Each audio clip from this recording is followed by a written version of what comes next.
ন্যাক্কারজনক ঘটনা যদি ঘটে তো সরকারের একটা দায়িত্ব একটা নিন্দা জানানো।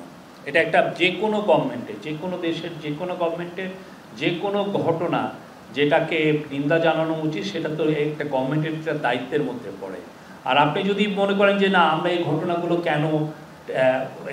ঘটনাগুলো কেন হচ্ছে সেটা যদি বলতে চান, তাহলে তো উনি তো বললেন যে রাজবাড়ির ঘটনায় ডিসি এই যে কমিটির সাথে 2 দফা মিটিং করেছেন, টিএনও সেভারাল টাইমস তাদের সাথে কথা বলেছেন।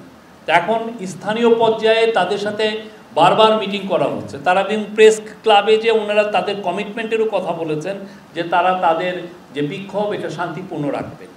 এখন যদি তারপরে যে তারা এই ঘটনাটা ঘটলো, এখন এই ঘটনাটা তো খুবই বলবো যে ন্যাক্কারজনক একটা ঘটনা। তো এটা তো গভর্নমেন্টের এটা একটা দায়িত্বের মধ্যে পড়ে যে সে এটাকে নিন্দা করবে। সে গভর্নমেন্ট এই জায়গাটা তো এটা তার বলিষ্ঠ, তার যে কণ্ঠ এটা তো বলতে হবে।